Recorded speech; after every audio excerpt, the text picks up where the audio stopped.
DOSOL में first semester और third semester के इंटरनल असेसमेंट अभी चल रहे हैं। 10 दिसंबर तक का टाइम है फर्स्ट सेमेस्टर के बच्चों के पास, और 14 दिसंबर तक का टाइम है थर्ड सेमेस्टर के बच्चों के पास। ठीक है। अब एक बहुत बड़ा सवाल जो बार बार आ रहा है, जी हमें अपने मार्क्स नहीं दिखाई दे रहे हैं, हम अपने मार्क्स कैसे पता रखें, और इंटरनल असेसमेंट में कितने मार्क्स लाना जरूरी है। ये दो बहुत अहम सवाल हैं, और कुछ और चीज़ों के बारे में बात करूंगा इस वीडियो के अंदर। तो पूरा वीडियो आपको ना एंड तक देखना है और समझना है। पहली बार आए हैं, चैनल सब्सक्राइब करिए, बेल आइकन प्रेस करिए, एप्लीकेशन हमारी आप डाउनलोड कर लीजिए, वहाँ पर बहुत सारा फ्री का कंटेंट है, और कुछ क्रैश कोर्सेज चल रहे हैं कुछ सब्जेक्ट्स के, जो फर्स्ट सेमेस्टर और थर्ड सेमेस्टर के बच्चों के लिए हैं, वो भी आप मेरे साथ ज्वाइन कर सकते हैं। और प्लस वहाँ पर कुछ नोट्स भी अवेलेबल हैं जिनका आप यूज़ भी कर सकते हैं। तो देखिए, जब हम अपने LMS पोर्टल पर आते हैं, तो बच्चों को प्रॉब्लम ये फेस आ रही है कि उन्हें ये समझ में नहीं आ रहा है कि हम अपना रिजल्ट कैसे चेक करें अपने इंटरनल असेसमेंट का।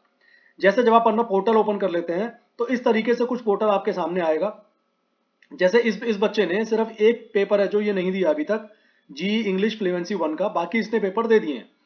अब आपने जो पेपर दे दिए सारे के सारे, उनको कहाँ देखना है आपने, और आप रिजल्ट कैसे देखेंगे। देखो यहाँ पर लेफ्ट साइड में एक ऑप्शन आता है कोर्सेज का, ये आप देख रहे होंगे। कोर्सेज पे आप क्लिक करिए। जैसे ही मैंने कोर्सेज पे क्लिक किया, मेरे सामने एक नई विंडो ओपन होगी, जहां पर मेरे सारे के सारे सब्जेक्ट दिखाई दे रहे हैं। जो जो सब्जेक्ट्स का मैं इंटरनल असेसमेंट पूरा कर चुका हूं, वो ग्रीन में आ जाता है। देखिए, ये भी ग्रीन है, ये भी ग्रीन है। ठीक है। अब मुझे क्या करना है अपना रिजल्ट चेक करने के लिए, मैंने जैसे यहां पर ये आप देख रहे हो लॉन्च का एक बटन है, ये वाला, इस लॉन्च वाले बटन पे मैंने क्लिक किया। अब मेरे सामने एक फ्रेश विंडो ओपन हो रही है, और जैसे ही मैंने ये ओपन किया, आपके सामने इस तरीके से लिखा हुआ आ गया। तो इस बच्चे ने क्या किया है, 1/2 यहाँ लिखा हुआ है, राइट साइड में आप देखोगे अटेम्प्ट टेकन, यानी कि 2 अटेम्प्ट में से ये बच्चा एक अटेम्प्ट अभी दे चुका है। ठीक है, जो कि इसका 70 नंबर का हुआ था। अब ये जो प्लस वाला साइन है, मैं यहां पर क्लिक कर देता हूं। जैसे ही मैंने प्लस वाले साइन पे क्लिक किया, इस बच्चे का रिजल्ट मेरे सामने आ गया। लिखा हुआ है 4 दिसंबर को इसने पेपर दिया था, मार्क्स आए हैं इसके 62। ठीक है। अब 62 इसके मार्क्स आ गए हैं, और सेकंड अटेम्प्ट इसका देना अभी बाकी है। अगर ये बच्चा चाहे तो अपना सेकंड अटेम्प्ट, ऊपर जो आप देख रहे हो ना, यहाँ लिखा हुआ EVS असेसमेंट, फिर लिखा हुआ स्टार्ट असेसमेंट, ये जो स्टार्ट असेसमेंट वाला ऑप्शन है, यहां पर जाएगा तो इसका सेकंड अटेम्प्ट स्टार्ट हो जाएगा। ठीक है, इतनी बात समझ में आ गई कि रिजल्ट आपको किस तरीके से चेक करना है। अब सपोज इसने जो सेकंड अपना असेसमेंट दिया, दूसरी बार जब असेसमेंट दिया ये वाला, और उसमें इसके नंबर 62 से कम आ जाते हैं, तो इसका जो पहला असेसमेंट का नंबर है पहली बार का, वो काउंट होगा। अगर ज्यादा आते हैं तो दूसरा वाला काउंट होगा। कहने का मतलब ये है, दोनों अटेम्प्ट में से जिस अटेम्प्ट के अंदर आपके नंबर ज्यादा आए होंगे, वो वाले मार्क्स आपके फाइनल रिजल्ट के लिए काउंट होते हैं। अब एक दूसरा बड़ा अहम सवाल जो ये है, तो अब ये आप ये देख लेना भाई, सेकंड अटेम्प्ट आपको देना है नहीं देना, वो आपकी चॉइस है। अगर ये बच्चा अपना सेकंड अटेम्प्ट नहीं देता है, तो क्या होगा, तो ये जो इसके 62 मार्क्स आए ना पहले अटेम्प्ट में, यही काउंट हो जाएंगे इसके फाइनल रिजल्ट को प्रिपेयर करने के लिए।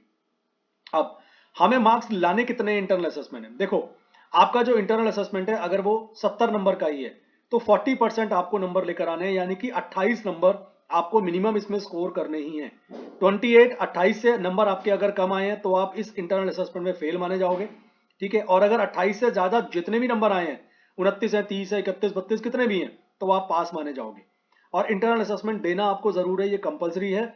इसमें अगर आप फेल हो गए, तो हो सकता है आपके रिजल्ट पर नेगेटिव इंपैक्ट पड़े, क्योंकि आपको अभी मेन जो आपका एग्जाम है थ्योरी का, वो अभी होने बाकी है। और थ्योरी के एग्जाम में आपको बता दूं, देने भी कंपलसरी है, और उनमें पास होना अलग से कंपलसरी है। यानी कि इंटरनल असेसमेंट में 40% लाना जरूरी है, बिल्कुल वैसे ही अपने थ्योरी के पेपर में आपको अलग से 40% लाने जरूरी है। आप ये मत सोच लीजिएगा कि मेरा इंटरनल असेसमेंट में बढ़िया चला गया, थ्योरी में नंबर कम आएंगे तो चलेगा, नहीं। अगर आपका फॉर एग्जांपल थ्योरी का पेपर भी अगर 70 नंबर का हुआ, तो उसमें भी वहां पर आपको 28 अलग से स्कोर करने पड़ेंगे। तो इंटरनल असेसमेंट में और थ्योरी में, दोनों में ही आपको 40-40% सेपरेटली स्कोर करने की जरूरत है। ठीक है, तब आपका रिजल्ट प्रिपेयर किया जाएगा उसके हिसाब से। हालांकि लास्ट टाइम ऐसा भी कुछ रिजल्ट में देखा गया था कि इंटरनल असेसमेंट नंबर कम भी आए थे तो बच्चे पास हो गए थे। तो आई डोंट नो इस बार क्या पॉलिसी रहने वाली है सोल की, बट मैं आपको रिकमेंड ये करूंगा, आप इंटरनल असेसमेंट में अलग से पास होइए, और थ्योरी में भी आपको अलग से ही पास होना है। तब आपका फाइनल रिजल्ट आपको पास दिखाएगा। और कृपया करके पढ़ाई शुरू कर दो जिन्होंने पढ़ाई ना शुरू करी हो। और मैं आपको एक बात और इन्फॉर्मेशन दे देता हूं आपको, आज हमारा ऑफर चल रहा है, जिसमें आपको नोट्स और क्रैश कोर्सेज बहुत ही कम प्राइस पर मैं ऑफर कर रहा हूँ। ज्यादा जानकारी के लिए आप हमारी एप्लीकेशन आप डाउनलोड कर लो, ठीक है, वहां पर आपको क्रैश कोर्सेज जो हमने स्टार्ट किए हैं, अकाउंट्स का भी, बिजनेस लॉ का भी, और नोट्स भी अवेलेबल है। तो वो आप जाकर आज के दिन ये ऑफर अवेलेबल है, आज ही आप अवेल कर सकते हैं। तो बहुत बढ़िया होगा, क्योंकि क्रैश कोर्स बहुत जल्दी से मैं आपका सारा की सारा सिलेबस खत्म करा दूंगा, स्पेशली वो बच्चे जिन्होंने बिल्कुल भी ना पढ़ाई नहीं शुरू करी अभी तक, वो अभी सोच विचार ही कर रहे हैं जी पढ़ाई कैसे शुरू करें। तो आपके थ्योरी के एग्जाम बहुत जल्द शुरू होने वाले हैं। तो अब पढ़ाई में यार बिल्कुल भी ना कोताही मत बरतना भाई, नहीं तो बहुत प्रॉब्लम आने वाली है आप लोगों को। बाकी देखो मर्जी आपकी है ना, क्योंकि चलेगी तो आपकी, मेरी थोड़ी चलेगी। तो भाई सोच लो, पढ़ाई करनी है नहीं करनी है, पेपर निकालने नहीं निकालने, आपकी मर्जी। तो इस वीडियो में मैंने आपको बता दिया अपना रिजल्ट आपको किस तरीके से चेक करना है, सेकंड अटेम्प्ट कैसे देना है आपको, ठीक है, कितने पासिंग मार्क्स आपके होने चाहिए, और थ्योरी एग्जाम की प्रिपरेशन आपको किस तरीके से मैं और मेरी टीम मिलकर आपकी हेल्प कर सकते हैं। तो आज के वीडियो में इतना ही है यार, वैल्यूबल लगाओ तो इस वीडियो को जरूर जरूर शेयर कर दीजिएगा, लाइक कर दीजिएगा, कमेंट करके बताना कि आपको अभी भी अपने रिजल्ट को देखने में दिक्कत आ रही है। अगर आ रही है तो ये वीडियो वापस से देख लेना, पूरा प्रोसेस आप फॉलो करना और आपकी प्रॉब्लम दूर हो जाएगी। थैंक यू वेरी मच, मिलेंगे नेक्स्ट वीडियो में।